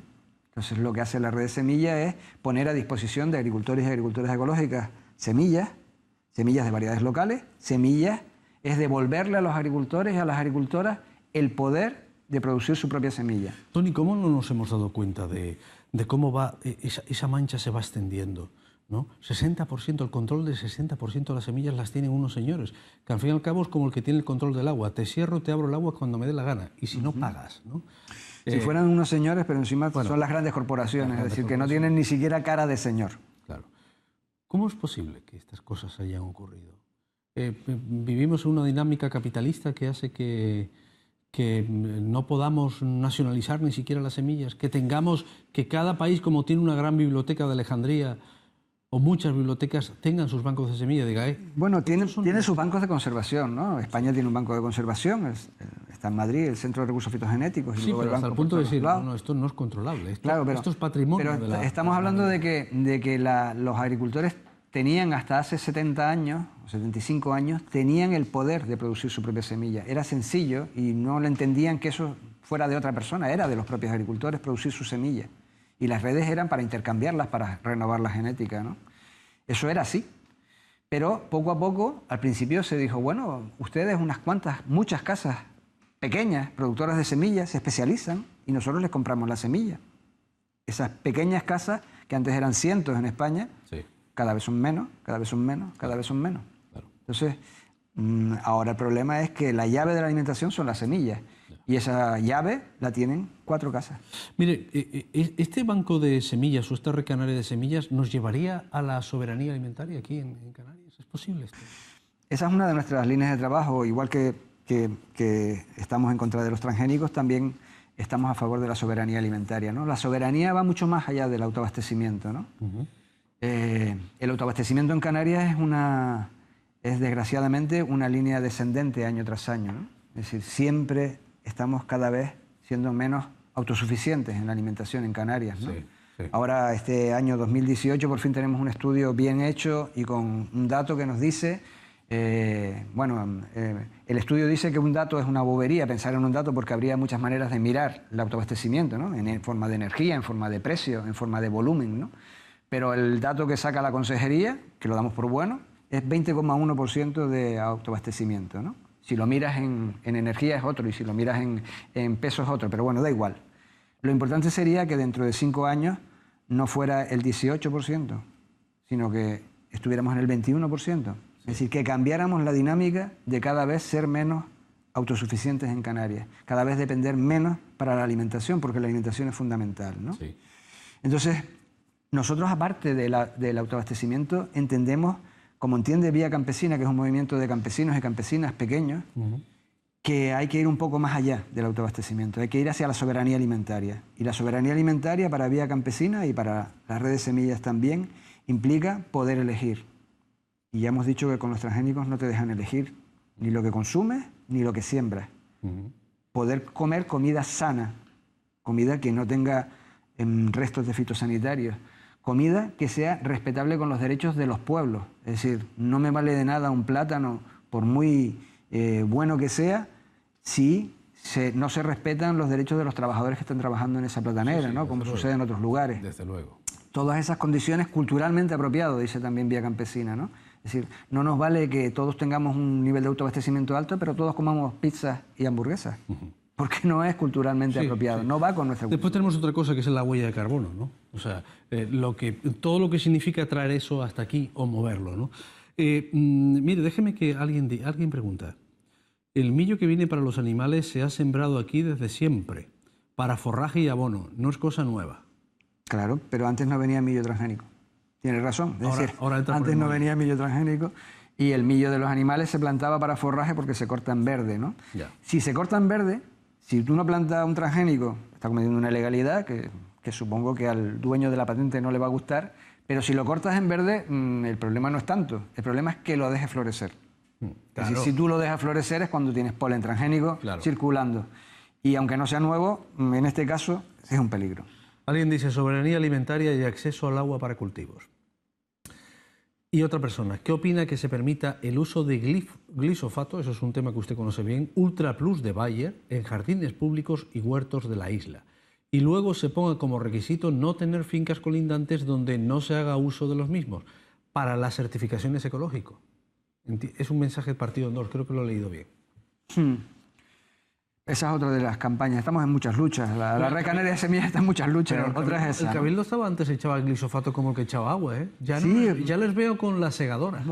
El Cabildo de Tenerife no sé por qué tiene un devenir en diente de sierra, ¿no? Hubo un momento en el cual fue avanzado, sacó un protocolo para limitar mucho el uso del glifosato en las carreteras, pero ahora otra vez está volviendo como antes. Pero un protocolo, discúlpeme, que dice claramente que no se puede echar en momentos de lluvia, que no se puede echar en determinadas... En floración, un protocolo que estaba bastante bien, lo mejor era no usarlo. Y yo he fotografiado momentos echando glifosato, periodísticamente haciendo trabajos en lo que he visto que llueva o truene les da exactamente igual. No, pero otra vez ha dejado ese protocolo, es decir, ya no lo aplica tan seriamente como lo aplicaba antes el Cabildo de Tenerife. Y tiene razón el escuchante, el evidente que manda eso, ¿no? Es decir, no tiene ningún... Esto es como cuestión de elegir. ¿Alguien tiene un problema si yo en el margen de mi finca no quiero? Yo seré tonto, yo prefiero quitarlo a mano, pero no quiero que me echen un herbicida. Claro. ¿Por qué no me dejan elegir que en el margen de mi finca que da una vía pública no se me emplee eso? ¿Por qué el Cabildo, si también me representa a mí, me obliga a que mi margen de la finca esté contaminado con ese herbicida? Claro. Alguien ha tenido que levantar la cosecha, incluso de vinos en algún momento. Bueno, y alguien ha perdido colmenas porque cuando lo dan en floración las colmenas se envenenan. Bueno, ya sabemos que la Organización Mundial de la Salud ha dicho que el glifosato no es bueno para la salud, precisamente. Parece que para el cáncer no es nada bueno. Todo lo contrario, no. Para el cáncer no, es más, lo potencia, parece, ¿no? Dígame una cosa, y en algunos ayuntamientos, por ejemplo, lo he visto en el Sausal, porque además ponen una leyenda allí, ponen que están echando un matahierbas, pero que es vinagre. Sí, el vinagre es un quemahierbas, es decir, el vinagre puede quemar la hierba, empleado a cierta dosis y no el vinagre común que nos comemos, sino un vinagre con más alta graduación en cuanto a oxálico. Pero en ese caso es mejor el vinagre, el rastro que deja el vinagre... No, el vinagre está permitido incluso en agricultura ecológica. Ya. O sea, que el vinagre termina destruyendo la molécula, o sea, termina desapareciendo. No hay... Es que la gran diferencia, para que nos entendamos todos y sencillamente, es decir, el vinagre es una molécula natural, sale del vino. Sí. ¿No? El ácido acético es una molécula natural. Sí. Pero las moléculas que se emplean los herbicidas, como el glifosato, no son moléculas naturales, son moléculas que ha creado el ser humano. Sí. Entonces, esas moléculas no son lo mismo, no hacen el mismo efecto en la naturaleza. Vale, y ya termino, ¿cómo regamos si se canaliza el agua solo a las zonas de servicios turísticos, medianías secas y el precio del agua es insostenible? ¿Entiende usted el sentido de la reflexión? Sí, se queja del uso del agua, ¿no? De lo caro que es el agua que aquí en Canarias. Muy bien. No pierda usted las mañas, señor Perdomo. Oiga, estamos a su disposición. Es importante lo de la soberanía alimentaria, lo de la huella de carbono, lo de los transgénicos, lo de los productos ecológicos. ¿A usted le parece que está haciendo el Gobierno de Canarias, por ejemplo, la Consejería de Agricultura, un trabajo interesante con el tema de los ecológicos en Canarias? ¿Qué le parece? ¿Le parece interesante? ¿Le parece útil? ¿Le parece, bueno, útil supongo que sí? ¿Le parece suficiente por el momento? Realmente esta ley que estamos diciendo que regula el tema de agricultura ecológica en Canarias para mí tiene aspectos que no son nada positivos. Ajá. Uno de ellos es permitir que cualquiera pueda vender ahora producto ecológico y producto convencional, es decir, producto tratado químicamente y producto ecológico, a granel, a granel, ¿no? Es decir, cualquiera puede vender ya frutas y hortalizas a granel en cualquier establecimiento ecológico y convencionales juntos, ¿no? Tiene que diferenciarlo, no se sabe cómo tiene que diferenciarlo, que el ecológico esté por un lado y el convencional otro, pero lo puede vender juntos. Antes obligatoriamente tenía que tener el ecológico empaquetado. Y esto solamente, a mí solo se me ocurre a alguien a quien favorece, y es a las grandes superficies. Y claro, para mí lo ecológico no es solamente el modo de producirlo. Para mí lo ecológico implica algo más, que son las nociones que hay una ciencia detrás que se llama agroecología, que implica también cómo se vende este producto, qué circuitos son los que mueve este producto. Y mover los circuitos de las grandes superficies como lugar para comercializar producto ecológico, a mí no me parece positivo. A mí me parece que está simplemente pintando de verde un consumo que se pinta de verde porque ahora el verde vende. Entonces, eso está en esta ley, ¿no? Y eso lo saca el ICA en este momento. Sí. A mí eso no me parece positivo. Entonces, igual que tiene una de cal, tiene también una de arena, a mi manera de entender. Tony Perdomo, gracias. Muy buenas noches. Gracias por haber estado aquí. Políticamente Incorrecto. Pepe Moreno, entrevista a la candidata al Congreso por Coalición Canaria, Ana María Oramas. Mañana habrá otro Políticamente Incorrecto en el que va a entrevistar al cabeza de lista al Congreso por el Partido Socialista, siempre por esta provincia. Les dejo con Pepe después de la publicidad.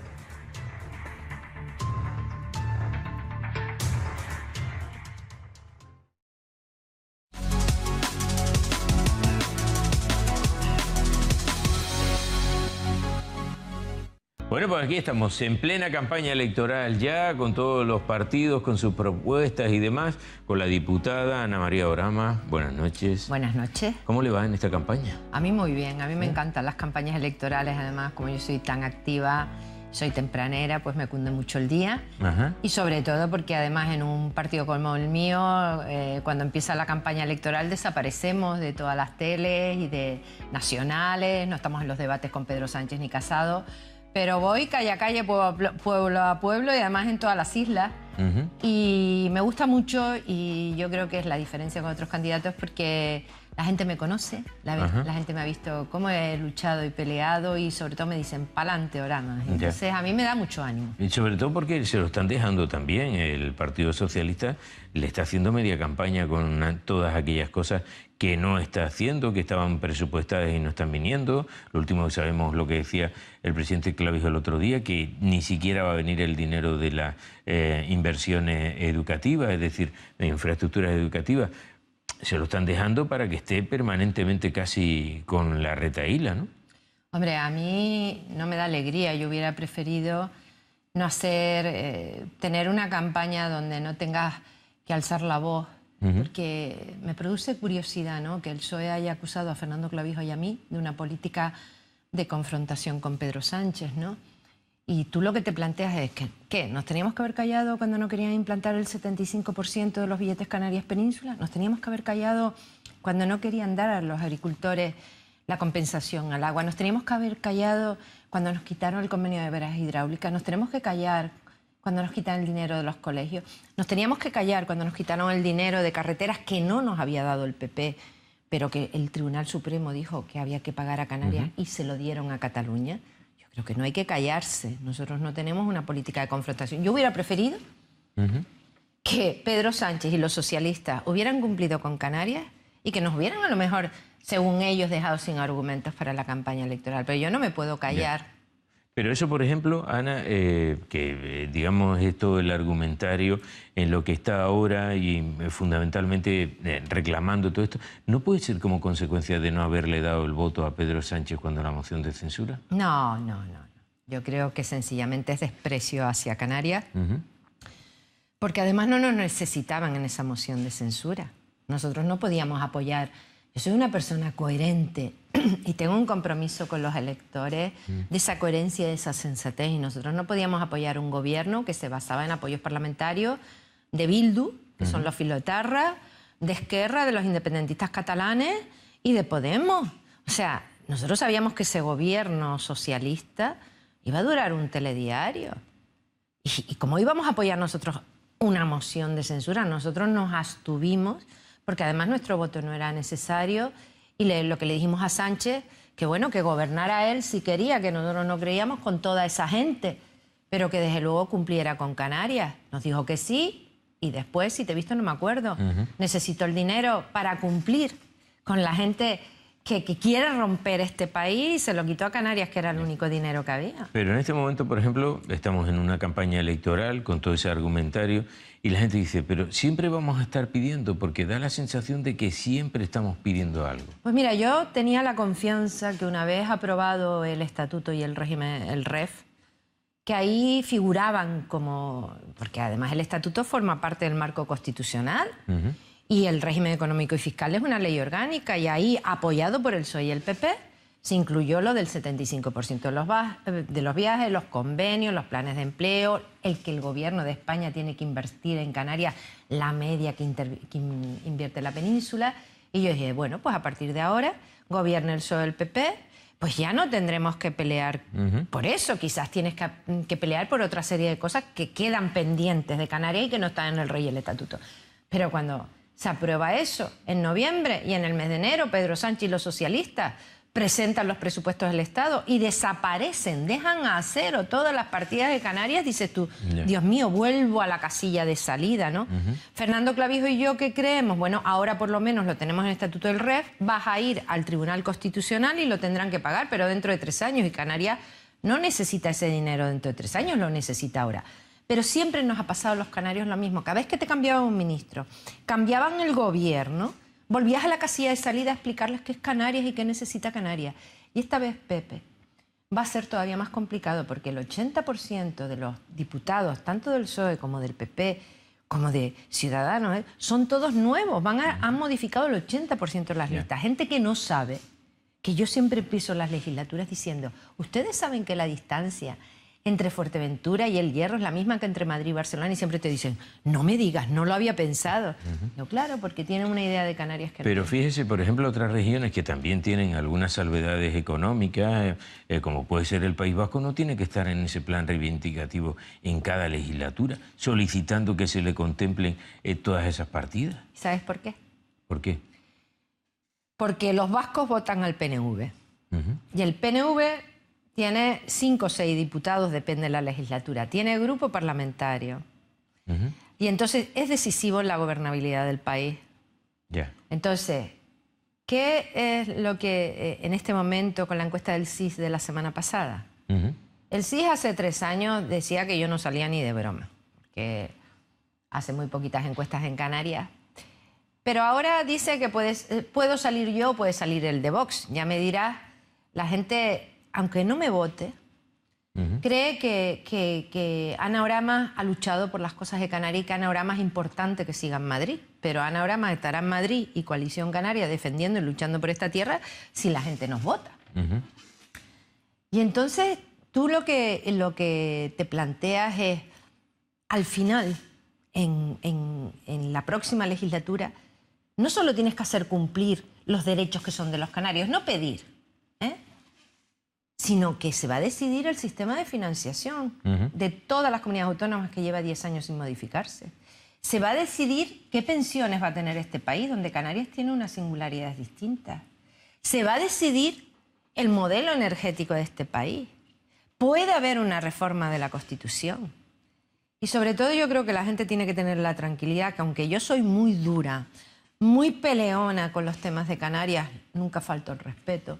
Sin embargo, en los temas de Estado, Coalición Canaria ha participado en todos los pactos de Estado. Es más, Coalición Canaria apoyó, junto con el PSOE, el PP y los partidos constitucionalistas, la aplicación del 155 en Cataluña, sin dudarlo en ningún momento. Y nosotros, las cosas que son buenas para los ciudadanos, lo proponga el PSOE, lo proponga el PP, lo vamos a apoyar. Somos una fuerza política sensata.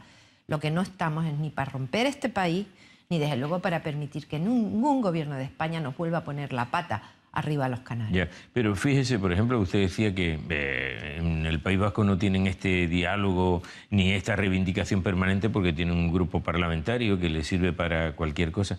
¿Por qué no ha logrado cuajar entonces el nacionalismo entre los canarios? Tuvieron en un momento dado, en el mejor quizás, 4 diputados, pero de hace unos años casi peleamos porque haya uno. Bueno, yo lo que creo es, primero, Nueva Canarias se separó porque no aceptó que Dan Martín fuera presidente del gobierno. Después decidió que en vez de ir con nosotros, después de haber ido juntos en las elecciones generales, estuvimos hace 4 años con una posición conjunta además, pues decidió que prefería garantizarse el escaño y fue en las listas del Partido Socialista. Sí. Pero sobre todo cuando en enero de este año Pedro Sánchez y los socialistas, los presupuestos del Estado, vulneran el REF y el Estatuto y eliminan todo lo de Canarias, y Nueva Canarias dice que lo importante no es el REF ni el Estatuto ni los derechos de los canarios, sino apoyar a Pedro Sánchez, han dejado de ser nacionalistas. Y eso lo hizo porque querían ir otra vez para garantizarse el escaño con el Partido Socialista. Nosotros no nos vendemos por un escaño. Nosotros somos gente coherente, que no hay nadie que nos mande a callar en la defensa de los intereses de esta tierra y que, sobre todo, para nosotros lo importante es que nos respeten y que cumplan con esta tierra.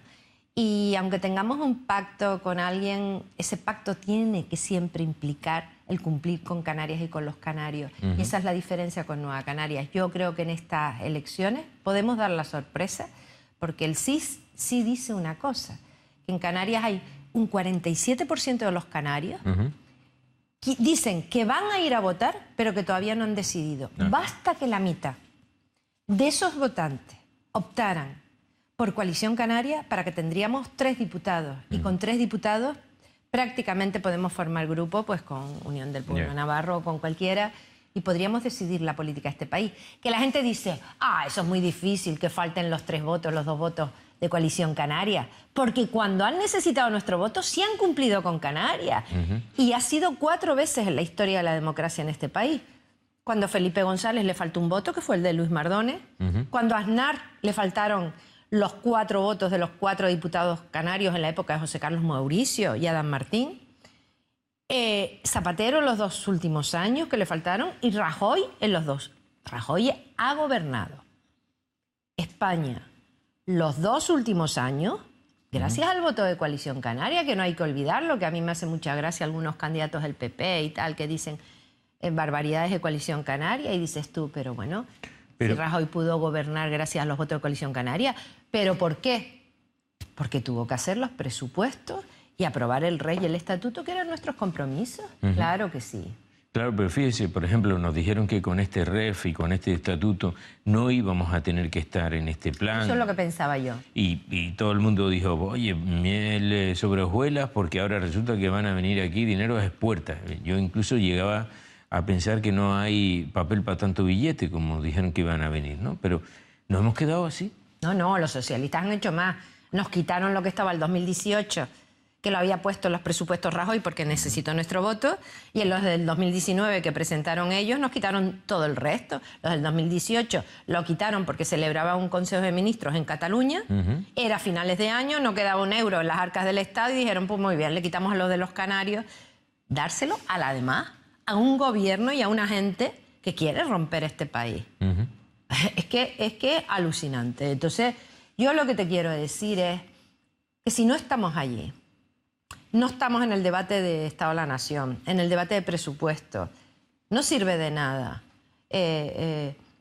También lo digo, o sea, ¿qué pasaría además si yo estuviera allí defendiendo las cosas de Canarias y de pronto tuviéramos a Ángel Víctor Torres de presidente de Canarias y que dijera, ahora más no tiene razón, Pedro Sánchez es muy bueno aunque nos haya quitado todo? No, tenemos un presidente de Canarias valiente, a Fernando Clavijo. Primero, que tiende la mano. Y si no tiende la mano, denuncia y alza la voz. Y si no, va a los tribunales para recuperar lo que nos quieren quitar ahora los socialistas. Gracias a Dios que tenemos un presidente de gobierno como Fernando Clavijo. ¿Y qué sucede entonces en otras regiones, Ana, donde no hay fuerzas nacionalistas? Que le digo yo, Galicia, Asturias, que no oye uno ¿Sabes por qué? Tipo de cuestiones, ¿no? Bueno, claro, pero es que en Andalucía son 8 millones de votos y entonces por eso es tan importante el aceite de oliva, mucho más que el plátano. O en Galicia, cuando en la época que gobernaba Rajoy y Soria estaba de ministro, Nos quitaron también el dinero de carreteras 4 años y se lo dieron a Galicia. O José Manuel Soria, que era presidente del PP, como en Andalucía había más votos que en Canarias y los suyos de Canarias se callaban, pues el plan de infraestructura turística, que no existía en Canarias, se llevó para la Costa del Sol. O los arreglos de playas y las inversiones de costa se llevaron para Palma de Mallorca.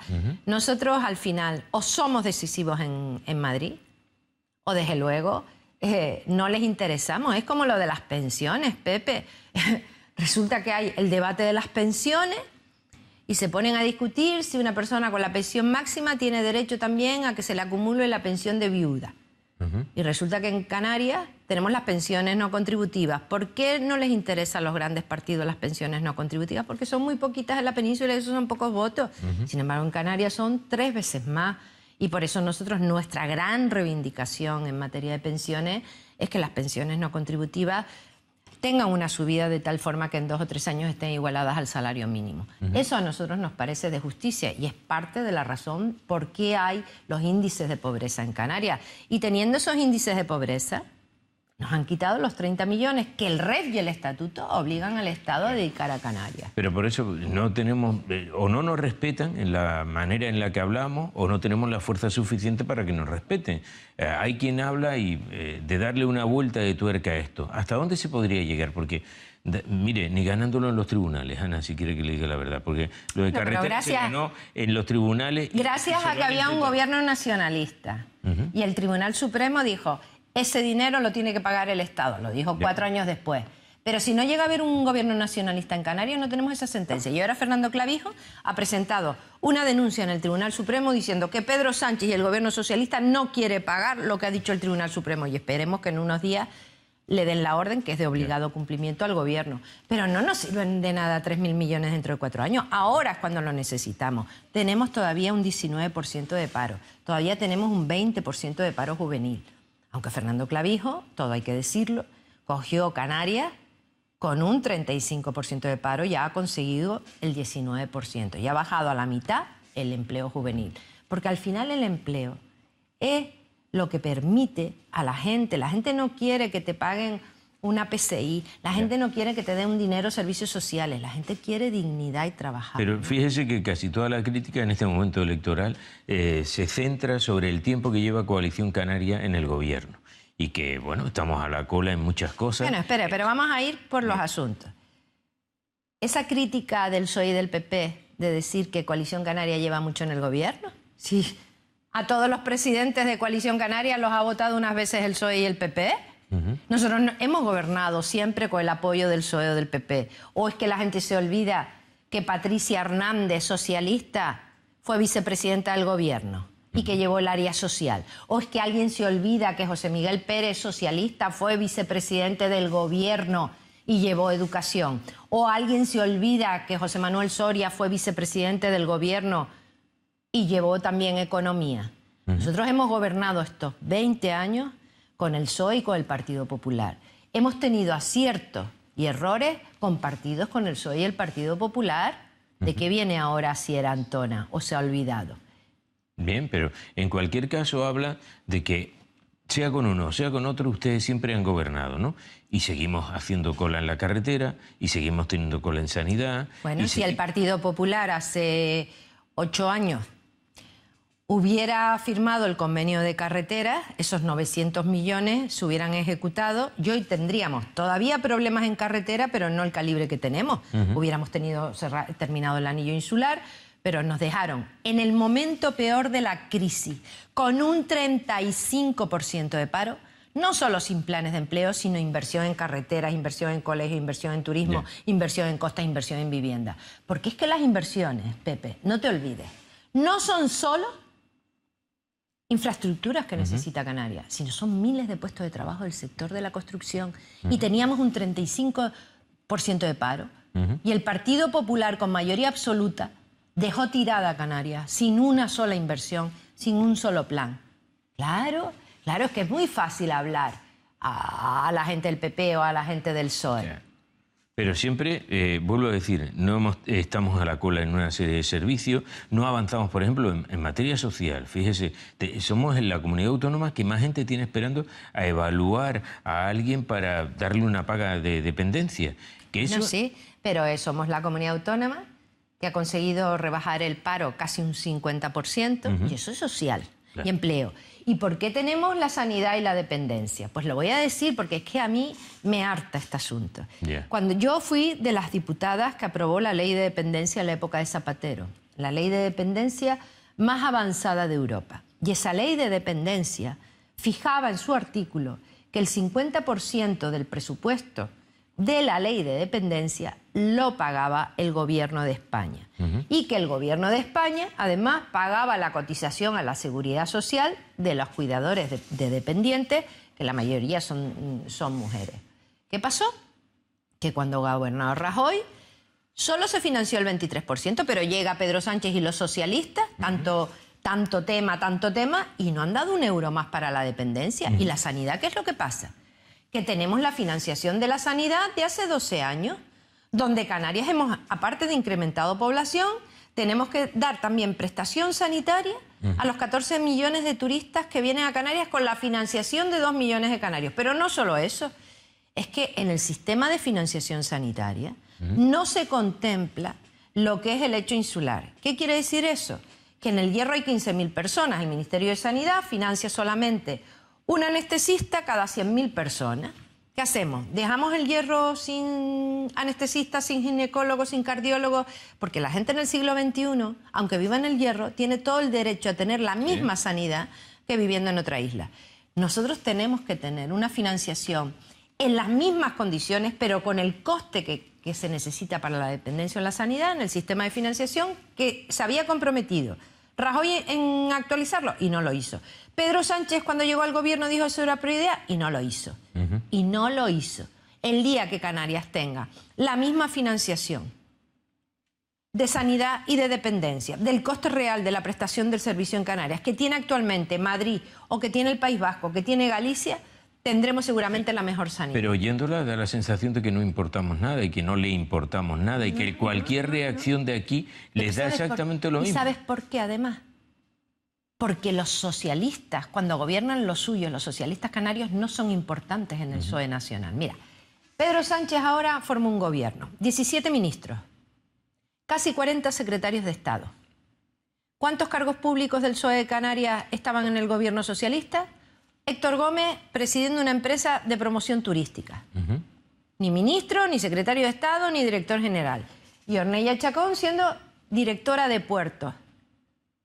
Eso es la presencia. Y sobre todo, porque si tú vienes a Canarias y dices de qué se quejan los canarios, como dijo Pedro Sánchez en un mitin, que ya le hemos dado bastante con los billetes, y tu partido te aplaude, en vez de decir, oye Pedro, que somos canarios.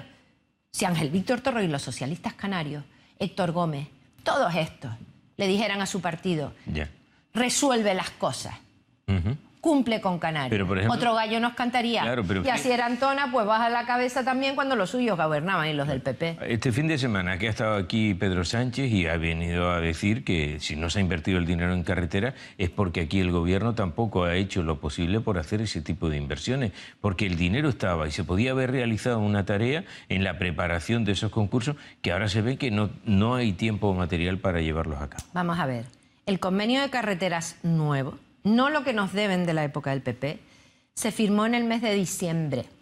Sí, sí, el 22 de diciembre. El 22 de diciembre. Pero antes no había habido dinero para las carreteras sin haber hecho, ni habían un consignado euro. algunas obras como el cierre del anillo insular. Lo digo porque es lo que han venido a decir, Ana. Mienten descaradamente. Mienten descaradamente. No tienen excusa los socialistas canarios. Igual que la ministra dijo en el Senado en el mes de enero que no pensaba pagar el agua para los agricultores del 2018 ni del 2019. Y está en primera página y está el vídeo. ¿Qué pasó? Que cuando los agricultores dijeron, ya está bien, seremos canarios pero no somos tontos, vamos a salir a la calle y a manifestarnos. Y ahora resulta que cuando la ministra dijo que no se podía y Ángel Víctor Torres y todo el PSOE de Canarias dijeron, ese dinero se ha perdido y no va a poder ser. Mira cómo salió. Los canarios nos tenemos que movilizar. Igual que no ha salido la subasta del tema de renovables, porque no le ha dado la gana al Partido Socialista. Y ahora los empresarios de renovables pues se tienen que manifestar también. Pero es que lo que es absurdo es que los catalanes se estén manifestando para decir que no quieren ser españoles y se les dé todo. Y que los canarios sencillamente exijamos lo que es nuestro y nos pongan la pata arriba, Pepe, ya está bien. Esto es una lucha permanente.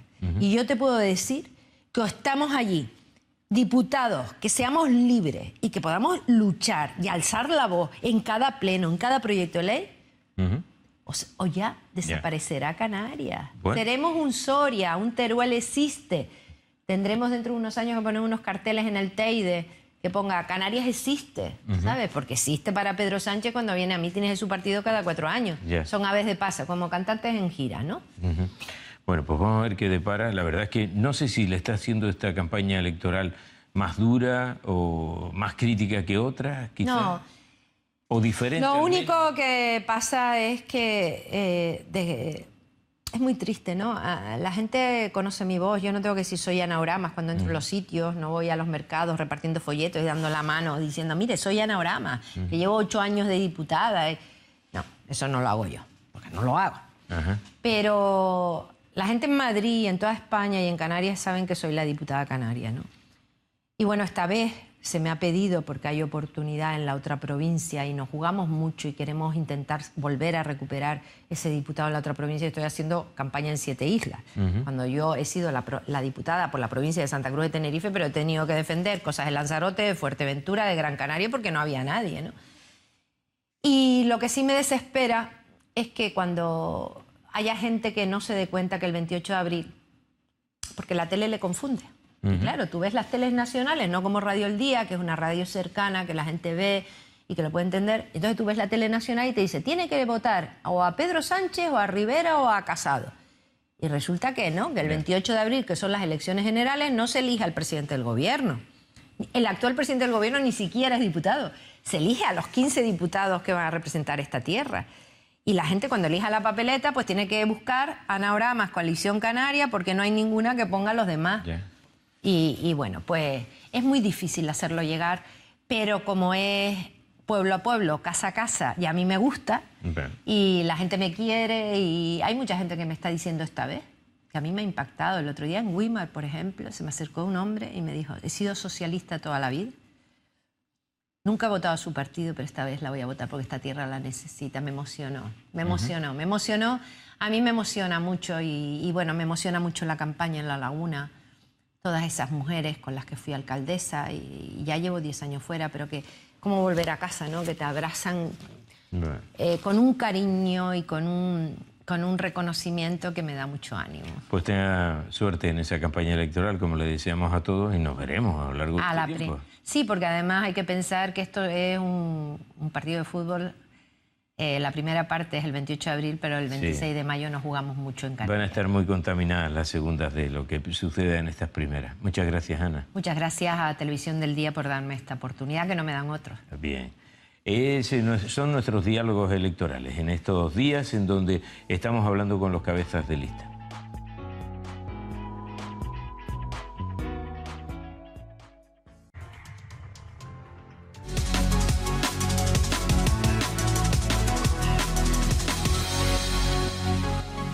Nos vamos. Hasta mañana. Les dejo con la información meteorológica de Vanessa Luis Ravelo. Mañana miércoles santo. Aquí les espero a las 9. Buenas noches. Para mañana miércoles se espera en Cumbres Centrales un día poco nuboso a despejado. En el resto, poco nuboso aumentando a nuboso por la tarde cuando hay probabilidad de lluvias débiles en el norte. Temperaturas con pocos cambios o en descenso en el interior. Y el viento soplará del noroeste flojo a moderado durante la madrugada. Más intenso en costas oeste, predominando las brisas en horas centrales y girando por la tarde a norte flojo a moderado. En Cumbres Centrales el viento soplará del suroeste moderado con intervalos de fuerte. Y el jueves tendremos probabilidad baja de lluvias débiles en el norte de las islas de mayor relieve, las temperaturas con pocos cambios o en ligero descenso de las máximas y el viento de componente norte moderado. Y ya para el Viernes Santo se espera en el norte de las islas de mayor relieve nuboso, en el resto poco nuboso despejado, las temperaturas con pocos cambios y el viento del nordeste moderado con intervalos de fuerte. Esto es todo. Regresamos el próximo lunes con toda la información meteorológica. Que pasen ustedes una feliz Semana Santa. Hasta entonces, buenas noches.